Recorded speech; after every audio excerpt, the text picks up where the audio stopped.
of the ICDB special, packaged to commemorate the International Children's Day of Broadcasting 2023. I am Oniolori Fushe. And I am Alitia Anyotebe. We are students of Everest Heights International Academy, Gwagwalada, Abuja. The activities of Boko Haram in the northeast, long-standing violence between Fulani pastoralists and Hausa farmers in the northwestern states of Katsina, Sokoto, and Zamfara, rural banditry and criminal violence across all northern states, rainy season downpours, floods, and other issues have triggered a significant displacement and internal migration of children since the year 2009. Today on the program, we are going to be talking about the impact of internal migration and displacement of children in Nigeria and the child-focused interventions that are being put in place. Before we proceed, please watch this presentation by students of Everest Heights International Academy, Gwagwalada, Abuja.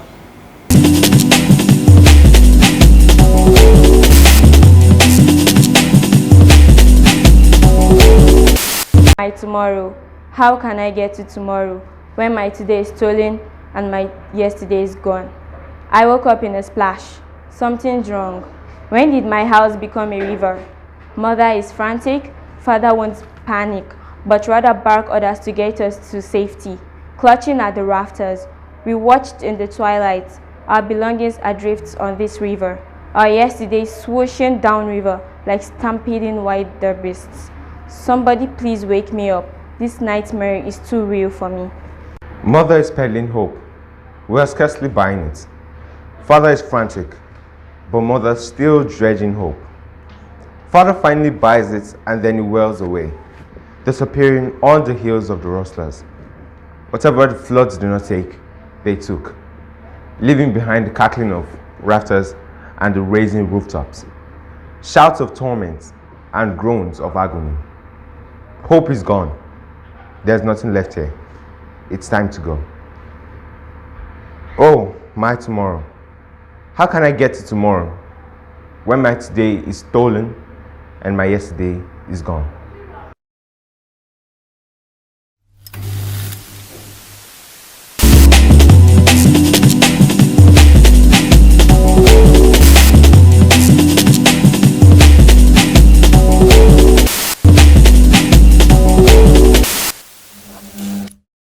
Welcome back to discuss the impact of internal migration and displacement of children in Nigeria and the child-focused interventions that are being put in place.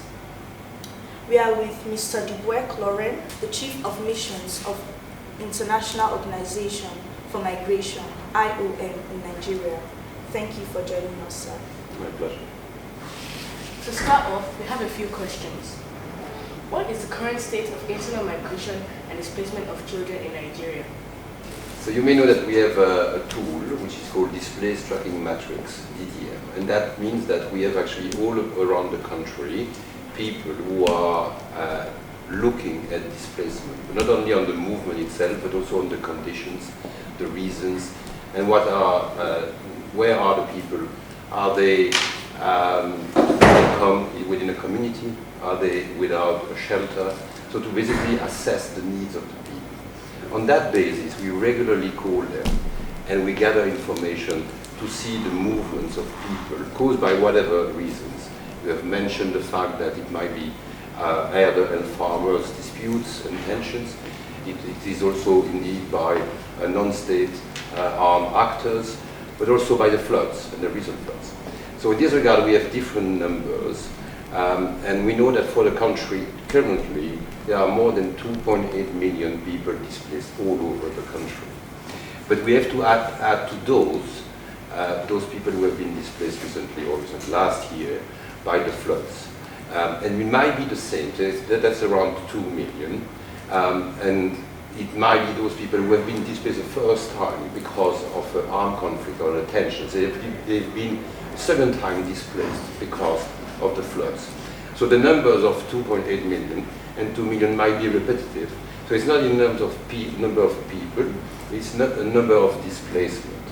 And we find it important to consider the displacement because sometimes they may have started rebuilding their life, but they have a secondary movement which destroys everything that they have tried to rebuild.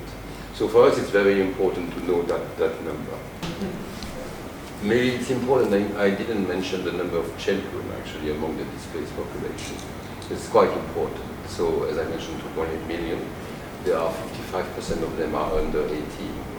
So it makes it an extremely important group, and we believe that they are vulnerable because they may have lost their parents actually. Not necessarily that they have died, in some cases it is, but they may have been separated. So part of the action is also to look at how to reunify them. So we have to identify the person. The issue is that they may have left, leaving everything behind. So they just run away, basically. Or if there is a flood, all their belongings have disappeared. So they have no identity. They have just run away with other people. So they will say, my name is, we have to verify. Some children may not know exactly the family names of their parents. They don't know the details, they don't know where they are born. So it's extremely complex actually, and we have to look at this to identify the parents and place them back. So we support in this. We have now registered more than 500,000 of them with ID document, because this is essential for them to pursue their life, finding their parents. In the newborn, we have a lot of pregnant women who have been displaced, who have given birth. We have a medical team helping them, but we register them with the state to have a birth certificate, which is essential for their future life. So there are a lot of different elements that we look at for them particularly. And the most important aspect is when we rebuild their life, where they are temporarily or where they go, if they return back home, is giving them access to education. And it's essential, and it's extremely complex because they may be in a very concentrated area. So we have a massive number of persons arriving in a community where you have already a lot of children, and the facilities of education are not necessarily well developed. So imagine a village with 100 children and 200 more are coming, and they have to go to school. So it means that the school has to absorb 300 children, so the quality of education will drop. So all these aspects we need to look at. We are not alone, we are working with other agencies, other organizations, but these are really, to me, essential for rebuilding the future and repairing the trauma they went through.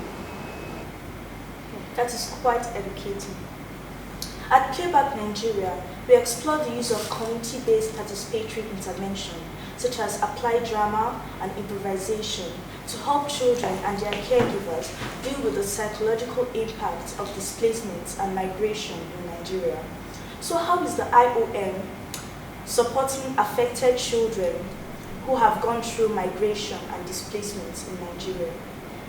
Actually, we work on these aspects for some years. It started with other crises in the world, where we discovered the importance of using communication in all forms to allow people who have lived the trauma to express it. So we are using these tools for some years now. We have started years ago, not in Nigeria, in other countries, particularly those who have been hit by a human-made crisis or natural disasters. We realized the importance of communicating with the people, using any type of means of communication. So we looked at how we can pass messages to persons, which is the most important. We are dealing with people who do not have necessarily all the same level of education.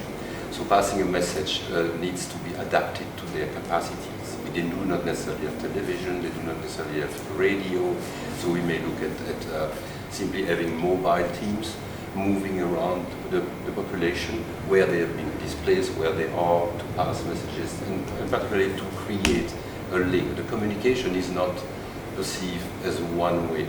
It must be seen as passing a message to them, but also receive information on their understanding on the situation. Particularly, we have done so also with people for expressing the trauma. So if we use art, for example, or theater, we see that the people can express what they lived, what they went through, and they may not actually understand it, and they may not be able to put a word on it, but by having those specialists who look at those ways to express themselves, they can identify that those people are in need of special care.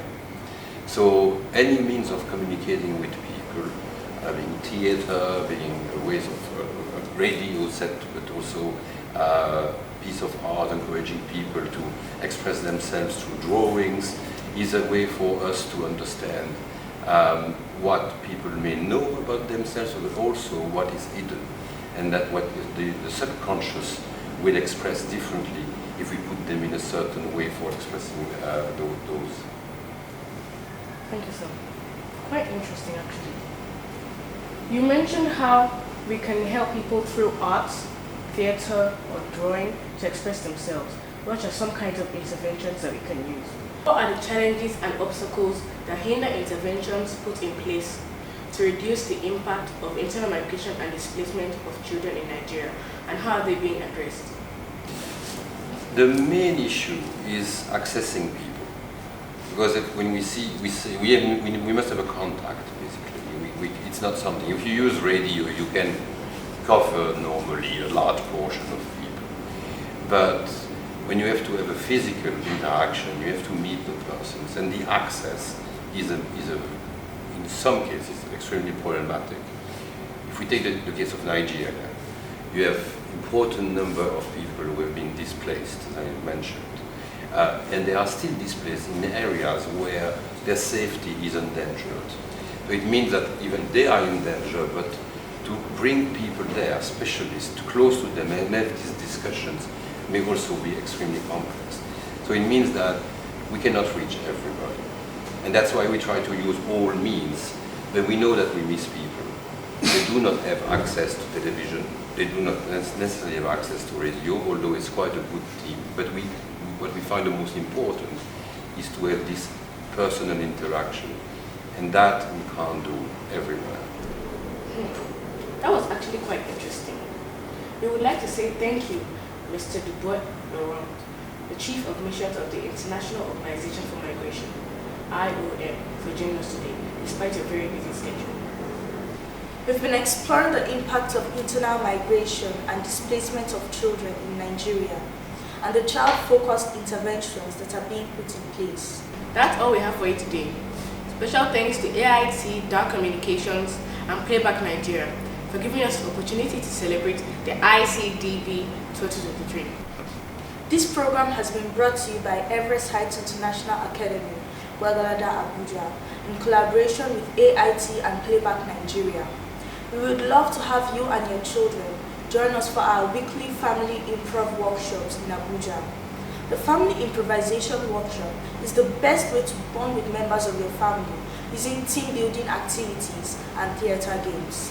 If you love what we do and want to support our community-based interventions to provide art-based psychosocial support for children affected by internal migration and displacement and their families, please visit our website at www.playbacknigeria.com or follow us on our social media platforms on Facebook, Twitter, and Instagram at Playback Nigeria.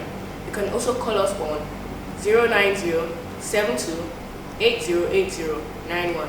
Once again, 090-72-808091. Until we meet again on the ICDB special, my name is Alicia Anil Tebe, a student of Everest Heights International Academy, Guadalajara, Abuja, and it has been a pleasure to host you with